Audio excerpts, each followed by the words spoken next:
es un programa de filosofía por televisión.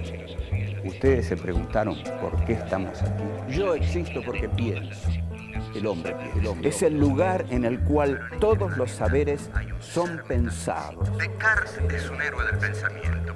Es difícil enfrentar las grandes Es cuestiones. un libro de Jean-Paul Sartre, Crítica de la razón de Hegel. Esta es la historia de la filosofía de Hegel. Eterno. La filosofía es la totalidad de lo real, porque piensa. La totalidad de lo real. Colón descubre América y Descartes la subjetividad. ¿Qué es el humanismo? Descartes demuestra la existencia del pensamiento, pero ¿cómo demuestra la existencia de la realidad externa? El sujeto cartesiano, un sujeto transparente. El dualismo entre el sujeto y el objeto es un dualismo insuperable.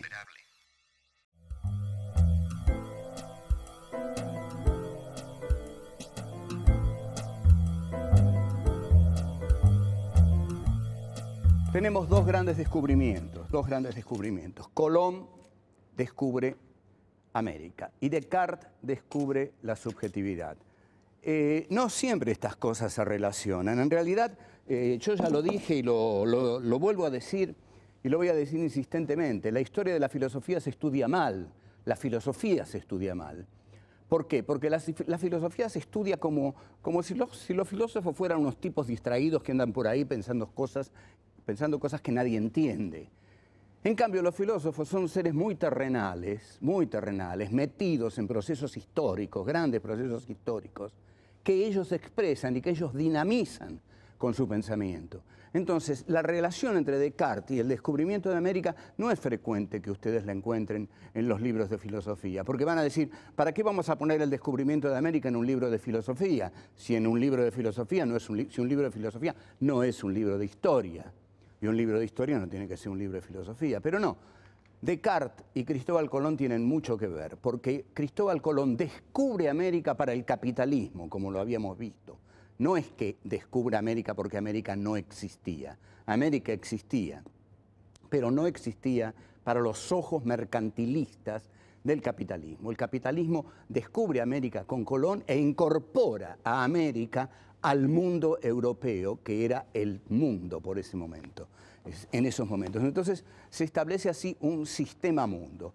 Ahora, este sistema mundo requiere a un protagonista, y el protagonista es el hombre el que sale a buscar nuevos mundos, porque el hombre medieval no hubiera buscado nunca nuevos mundos, porque el mundo era un lugar de pasaje, un lugar de llanto, un mero lugar de pasaje en camino hacia el reino de los cielos. Pero el hombre de la modernidad sale a buscar nuevos mundos. Este es el hombre capitalista. Ahora, este hombre necesita tener una subjetividad, necesita pensarse a sí mismo, necesita saber quién es él, cuál es su relación con la realidad exterior. Y aquí aparece Descartes, quien, como lo dijimos, parte de una concepción de la filosofía como duda. Descartes ha demostrado la existencia del pensamiento, pero no demostró la existencia de las cosas externas. Lo que ha hecho hasta ahora Descartes es poner al hombre en la centralidad. El hombre es el centro, ese hombre es el sujeto capitalista de la historia. El hombre es la centralidad y con esto nace el humanismo. El humanismo nace cuando el hombre ocupa la centralidad y desplaza a Dios de la centralidad. Con esto nace el humanismo. Este humanismo lo llamamos humanismo porque parte del hombre. ¿De dónde parte Descartes? Parte de la subjetividad, pero esa subjetividad es la subjetividad del hombre. Entonces, el humanismo, vamos a definirlo así, el humanismo es una concepción que hace del hombre el punto de partida epistemológico fundamental. Epistemológico se refiere a todo aquello que sea el pensamiento científico sobre la realidad. Entonces, el humanismo es esa concepción que parte del hombre como sujeto, del hombre como sujeto centrado, a partir del cual es posible conocer todo lo otro que hay en el mundo. Entonces, el nuevo problema que encarna Descartes, y el problema que realmente lo va a angustiar seriamente, es un problema que podemos disfrutar planteándolo, porque veámoslo así. Este señor René Descartes, en Holanda, junto a una estufa, tranquilo, protegido por la monarquía holandesa, sin miedo a la Inquisición, descubre que el centro del pensamiento es la subjetividad. Está seguro de eso. De eso dice, yo estoy seguro, dice Descartes. Yo estoy seguro de que mi pensamiento es el origen de todo posible filosofar. Ahora, Descartes dice, sin embargo, fíjense ustedes que para el sentido común esto es casi risible, diríamos. Un buen hombre laborioso, campesino, le diría a Descartes, no sé por qué usted se plantea estas cosas, es tan evidente que mi vaca está ahí, que mi carruaje está ahí, que mi azada está ahí. Ah, no, dice Descartes, pero yo soy un filósofo, yo tengo que dar cuentas, es decir, yo tengo que justificar metodológicamente, epistemológicamente, filosóficamente, que la realidad externa existe.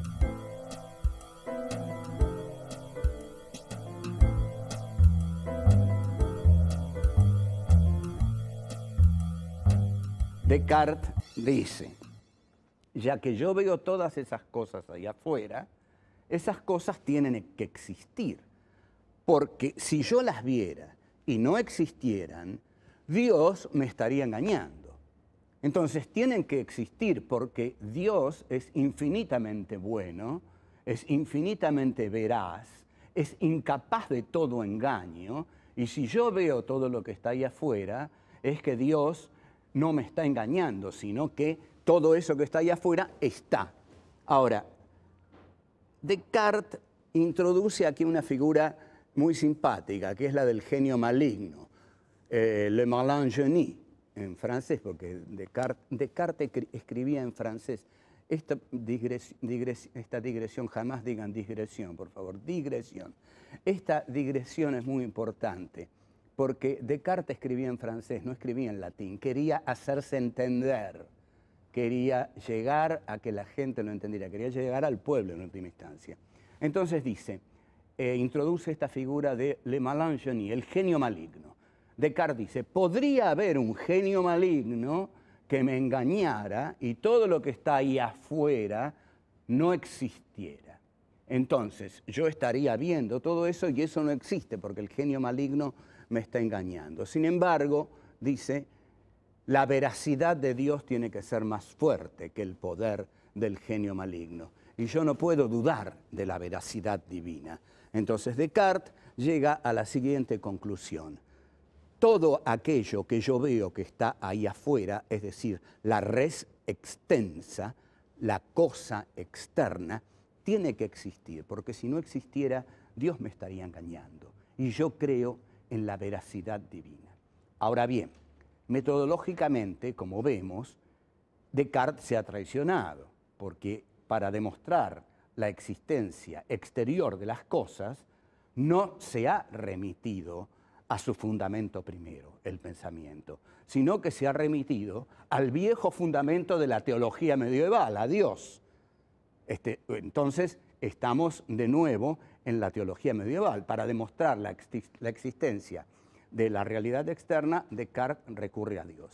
Recuerdo un chiste muy lindo que se contaba en mis viejos años de estudiante en la calle Viamonte. En la calle Viamonte estaba la Facultad de Filosofía y ese era un ámbito mítico donde circulaban personajes como Oscar Mazzotta, León Rosigner, en fin, Liceo Verón, Sebrelli, y a veces yo. Bueno, había un chiste que salía en una revista que era el siguiente, era una broma a la filosofía idealista. En el primer cuadrito de la historietita salía un filósofo y había un florero dibujado en el aire. Y el filósofo decía, todo esto es muy sencillo, ese florero está ahí porque yo lo pienso. como yo pienso ese florero está ahí. Segundo cuadrito, el florero y el filósofo. El filósofo dice, si yo dejara de pensar que ese florero está ahí, tercer cuadrito, el florero solo, y se escucha la voz del filósofo, ese florero dejaría de existir. Cuando en realidad el chiste era que el que dejó de existir fue el filósofo.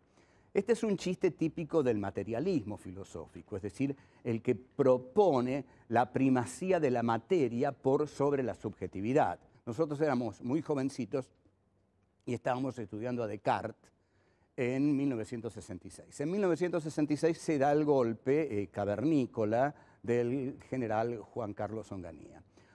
A Onganía le habían dicho que en las facultades residía el monstruo marxista. Entonces Onganía decidió extirparlo. Para extirparlo, bueno, hizo lo de siempre. Mandó los camiones de asalto, la policía, con los palos. Había salido un chiste de Quino por esa época que llamaba al palo de policía el palo de abollar ideologías. Entonces, la policía entra en las facultades. Era la primera vez que se violaba la autonomía universitaria. Entonces, la policía de Onganía entra en las universidades y en ciencias económicas, ciencias sociales, pega muy duramente, hay profesores que salen ensangrentados. Pero nosotros estábamos en filosofía y la cosa fue más calma, pero lo divertido fue que estábamos planteándonos cómo demostrar la veracidad de la realidad exterior. Estábamos estudiando a Descartes y nos preguntábamos, ¿cómo demostrar que la realidad externa realmente existe? En ese momento entró la policía a la facultad, hicieron una doble hilera y nos hicieron pasar por el medio y nos dieron palos de arriba abajo y ahí nos dimos cuenta que existía la realidad externa. La realidad externa existía, nos molía palos y era fascista.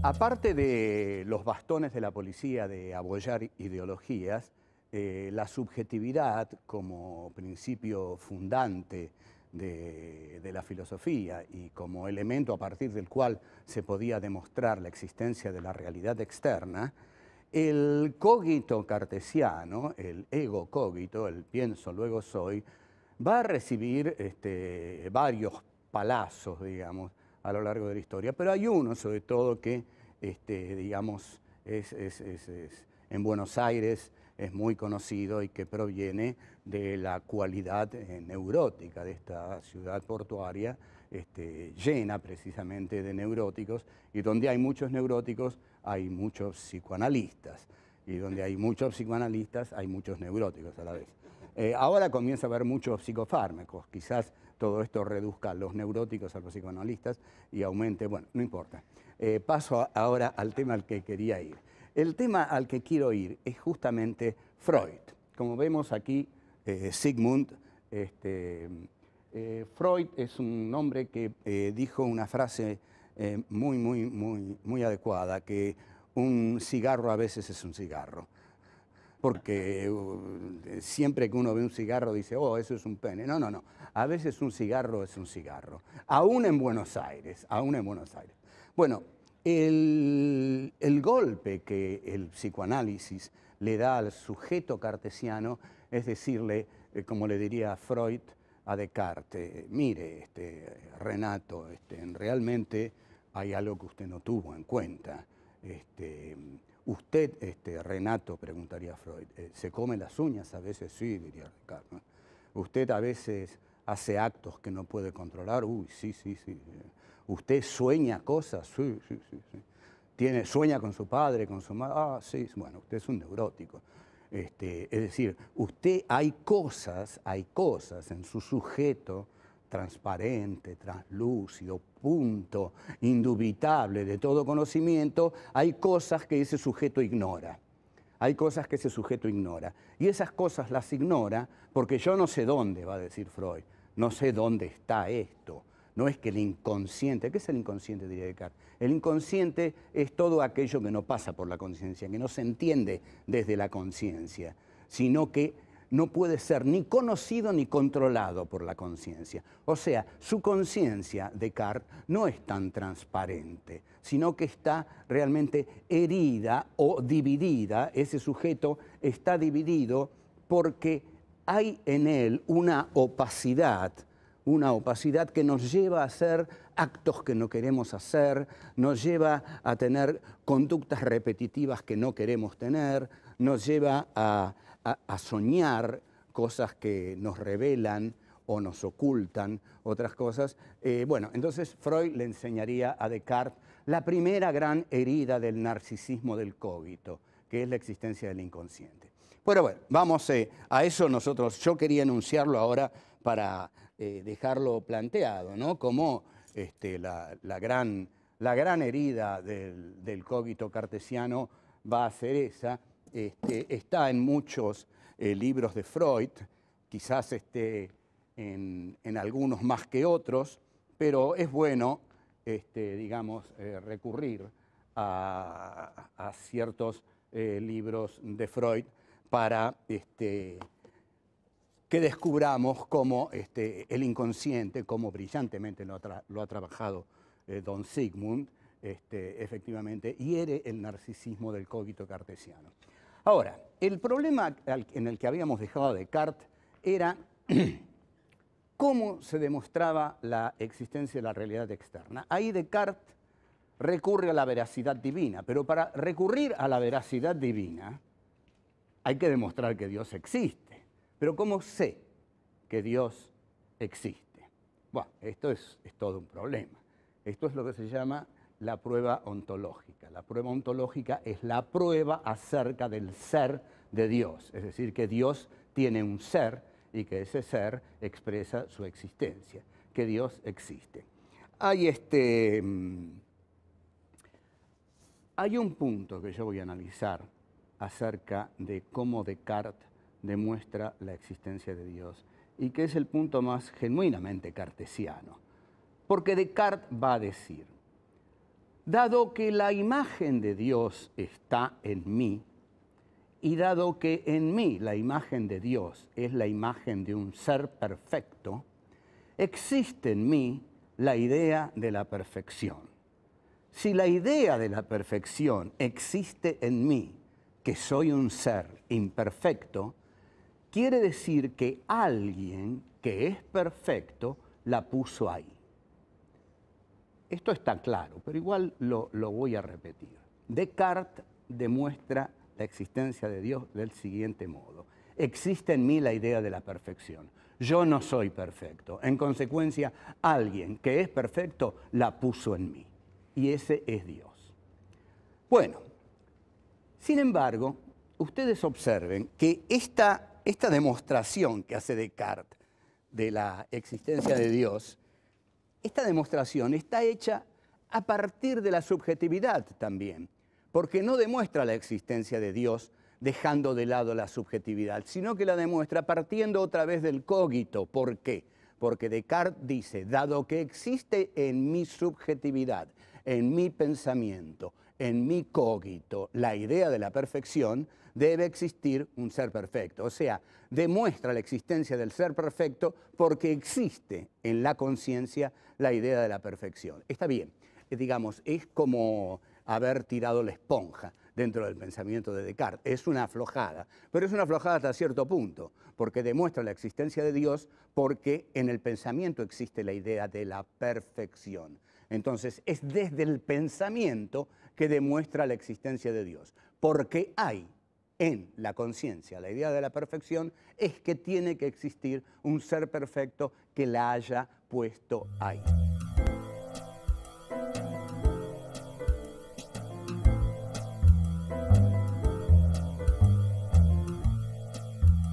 Sartre va a demostrar que no hay una conciencia por un lado y un mundo por otro, que la conciencia es intencional, que la conciencia está toda ella arrojada sobre el mundo, que no es que exista aquí la conciencia, el mundo ahí. Sí, hay conciencia de mundo, eso es lo que hay. El mundo le es inalienable a la conciencia. No hay una conciencia que no sea a la vez conciencia de mundo. Esto es lo que Sartre y los fenomenólogos van a llamar intencionalidad de la conciencia. La conciencia no existe reposando en sí. Sartre tiene una hermosa imagen que es como conteniendo el aliento. La conciencia no está conteniendo el aliento. La conciencia está como vomitada, expectorada sobre el mundo. Está toda ella arrojada sobre el mundo. Cuando yo corro detrás de un colectivo, no hay conciencia de estar corriendo detrás del colectivo. La única conciencia que hay es conciencia colectivo. Es decir, si yo tomara conciencia de que estoy corriendo al colectivo, lo perdería, porque sería un momento en el cual me bloquearía. Ahora, volviendo a Descartes, pero no olvidemos claramente esto sobre lo cual vamos a volver. Las filosofías fenomenológicas son aquellas que hacen de la conciencia un acto de pura intencionalidad. La conciencia se arroja sobre el mundo. No hay un mundo ahí, hay conciencia-mundo. Ahora, el rol, me interesa volver en este momento al rol del filósofo en Descartes. Descartes, en el final del discurso del método, tiene un muy lindo texto, termina diciendo un texto cálido, muy lindo. Dice, quienes lean esto, que recordemos lo escribe en francés, para que todos lo lean, quienes lean este texto, el discurso del método, 1637, quienes lo lean, dice, y les guste, yo no deseo para mí fortuna ni grandes empleos, solo deseo que me dejen disfrutar de mi ocio. En realidad, el rol del filósofo es que lo dejen disfrutar de su ocio, que es un ocio creativo, no es un ocio de tirarse panza arriba, digamos, a escuchar CDs, sino que es un ocio que le permite pensar. La concepción que Descartes tiene del filósofo es la de un hombre que necesita serenidad para pensar y que de esa serenidad van a salir sus obras. El filósofo no transforma al mundo con la espada, ni con las bombas, ni con la metralla. Lo transforma con el pensamiento, sí pone su pensamiento al servicio de la transformación del mundo. Ya vamos a ver que esta es la tesis 11 de Marx, y es la que justamente propone algo revolucionario para la filosofía. Es decir, no solo pensar el mundo, sino también transformarlo. Descartes, que no se lo proponía, que solo quería que lo dejaran pensar tranquilo y que le dieran el patrimonio de su ocio, y sobre todo no pedía ningún empleo, porque todos los empleos le quitan tiempo al filósofo. Entonces, quería usar su ocio para la libertad del pensamiento. Esto nos lleva a revisar la imagen del filósofo como un ser distraído, que anda por las nubes. No, todas esas son macanas. Los filósofos son los seres más atentos a la realidad que existen. Además, los filósofos son aquellos pocos seres que todavía tienen tiempo para pensar el mundo. Porque hoy, por ejemplo, ya nadie tiene tiempo para pensar el mundo. Apenas si tienen tiempo para cumplir sus tareas cotidianas, levantarse, desayunar, trabajar, comer y dormir. El filósofo se hace tiempo todavía para pensar la realidad. O sea que quizás el filósofo, a quien se lo tiene como el tipo que está boleado en medio de las ideas, sea el personaje que todavía puede pensar este mundo y descubrir todo tipo de aristas. Sus aristas irritativas, sus aristas bellas, sus aristas injustas, sus aristas intolerables, sus aristas ignominiosas. Marco estas porque son la mayoría de las que constituyen nuestro mundo. Hannah Arendt había propuesto una imagen del filósofo como el tipo distraído para justificar a Martin Heidegger, que había sido el maestro y el amante de su juventud. Y había dicho que Heidegger había caído en el nacionalsocialismo como Tales o Anaximandro, no recuerdo exactamente quién, pero creo que era Tales de Mileto, había caído en un pozo por mirar las estrellas. Bueno, es una torpe justificación de lo que le pasó a Heidegger. Heidegger se hizo nacionalsocialismo con total conciencia y lucidez, y los filósofos no andan mirando las estrellas ni se caen en los pozos. Cuando miran las estrellas, lo hacen para tener una concepción del universo, y esa concepción del universo los lleva siempre, inexorablemente, a tener una concepción de la vida y comprometerse con ella.